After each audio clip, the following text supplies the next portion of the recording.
Good morning, good evening, and good afternoon, guys, and welcome to a new special episode on Tutorial Tuesday. Today we are talking about lenses. How do you choose the best lens possible in your use case, right?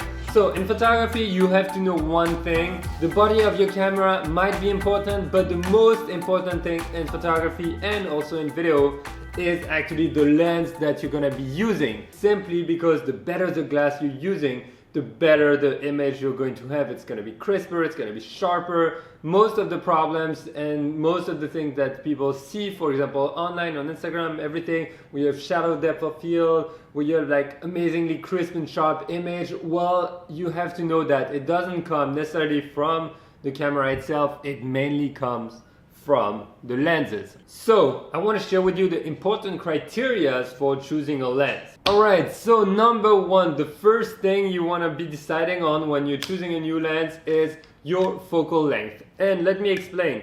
Focal length is usually defined by 16mm, 35mm lens, 70-100mm lens. Those numbers are the focal length. What it means is that the lower the number, the wider the angle it is, and the higher it is, the more zoomed in it is, like the closer you're gonna get to an object, okay? So for example, if you take a 500mm lens, you're gonna be able to see your neighbor who is actually brushing his teeth, sitting on the toilet at the same time from your house. That's a quick example, and that's what they usually use in sport, like on fields and stuff like that. Now, you have to decide what you're shooting, and so what kind of focal length is going to be right for you. Are you trying to shoot the bird in the tree, or are you trying to capture like the whole room in one shot, right? And there is something to know is that with a focal length, you're gonna have different deformation, right? If you shoot at 16mm, it's gonna look like super distorted on the angles because it's gonna be like kind of curvy. But if you shoot at 200mm, everything's gonna look like kind of straight and taller than it actually is. And that's an effect of compression. We can dig into that subject on a different topic, but just look at different examples of pictures or videos shot at 200, at 16mm, and you will understand what I'm talking about. And then regarding the size of your lens, you have to know that the longer your focal length, actually the bigger the lens is. There are also other parameters that comes into account, and we're gonna be discussing about it right now, and it is the aperture. You want to be choosing the right aperture, and let me explain. You know those amazing shots with like a super smooth and blurry background? Well, those pictures are usually shot at a very low aperture, like f2.8, f1.4, f1.8, etc. The lower your aperture is, the less you're going to have in focus in your depth of field. Okay, so if I put all my lenses like that and I shoot at f10, for example, I might get almost all the lenses in focus, or maybe f22, okay? And if I shoot at f2.8 and I focus here, well, everything else is going to get blurry, okay? So that's something to remember. If you want to shoot portrait, for example, it's so nice to isolate the subject from your frame. Define what you want to be using the lens for. If you want a shallow depth of field, you're going to have to take that into consideration. And with the depth of field, you're going to see there is something that we call also the bokeh. It's basically the blurriness of the background. And let me explain, if I put candles in the background, and I go in full defocus, I'm gonna have circles instead of the lights. And depending on your lens, actually you might have circles, you might have hexagons, and sometimes you even have hearts. It's kind of weird, but it is simply based on the construction of the lens. And some people seek actually for hexagons, or they are seeking for like perfect round shapes or more like square ones. And the last point you want to keep in mind is that the lower your aperture is going to be, actually the better you're going to be able to shoot in low light. And let me explain. We call it shooting fully open with your lens, and what I mean is that you're opening the areas to the maximum and you're getting so much light in, it's much better. You can shoot better in low light. What does that mean exactly? It simply means that you can shoot faster with a faster shutter speed in low light without having to crank up the ISO like a crazy madman, okay? And that's actually something that is very important if you're shooting weddings or events or in like dark conditions. It's kind of a huge deal. And now that brings up to the point number 4, which is basically image quality. I'm gonna go very quickly on that, but each lens has a different image quality, okay? And obviously the more you pay, usually the better the quality gets. Now you have to remember something is that when we talk about image quality, you have different things. You have chromatic aberration, which is basically like weird weird colors that gets into the picture. Simply, most of the time it's because of the coating they put on the glass, or absence of coating actually.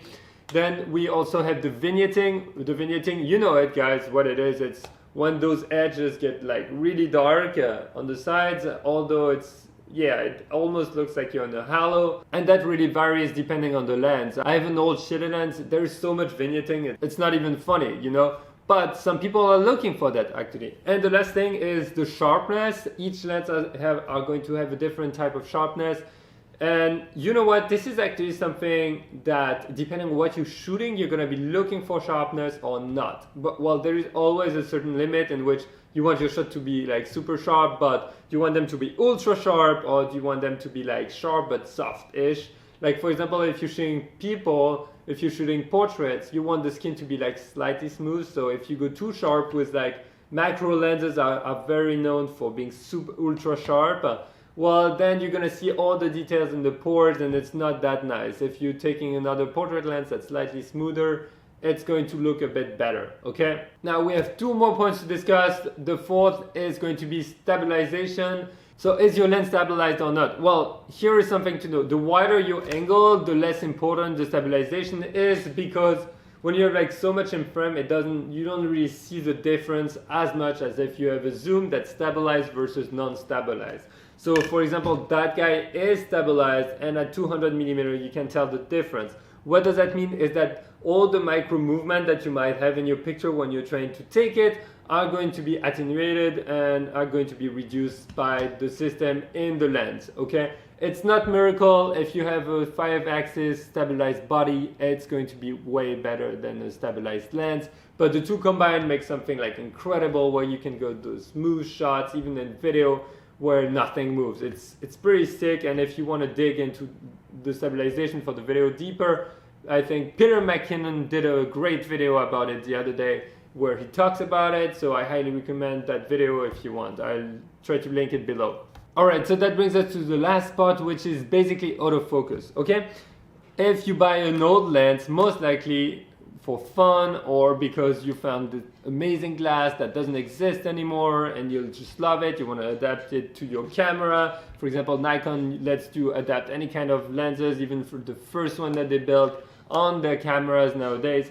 But know that some of them don't have autofocus, like the older generations just don't have autofocus, so that's something to consider. The modern lenses have autofocus. Now the second thing you want to be thinking about for autofocus is how fast is it, okay? Some lenses are super fast and silent, like that guy is really fast, it's super silent. That guy too, that's why you pay $2,000 for it.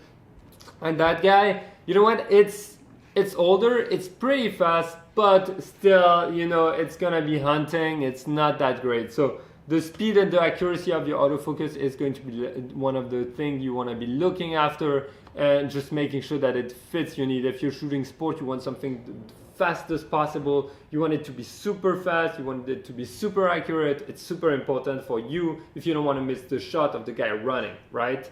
But if you're doing portrait, you could actually go and just shoot with manual focus. It would be totally fine for you. And basically that wraps up this episode. The few questions you should ask yourself for choosing your lens are simply, do you want to zoom? Do you want a fixed lens? What focal length do you want? What kind of aperture do you want? Like, do you want a super shallow depth of field or not that works really well in low light? Do you want a stabilized lens or not? What image quality are you looking for? And do you want autofocus or not? Once you have answered all those questions, it's going to be much easier for you to choose your next lens. Next lens. Okay, I'm gonna get it right. I have difficulty speaking this morning. Okay, so guys, I hope you have enjoyed that video, and I'm just gonna add one more thing. It's just like the weight of a lens and its size is something you should also consider, because the longer the focal length and the lower the aperture is, the bigger the lens is going to be. So just keep that in mind and everything's going to be great, and you're going to find the perfect lens, and you will see your whole world is going to change when you go from a crappy lens on a normal body to an amazing lens on a normal body. Everything is going to change. It's going to like blow your mind, seriously. Alright guys, with that being said, I'm gonna wrap up this episode right here. If you have any questions, leave them in the comments. If you like that video, hit that like button, share it with your friends, And remember guys, make the most of your time on this planet because you never know when it ends. See you tomorrow. Bye bye.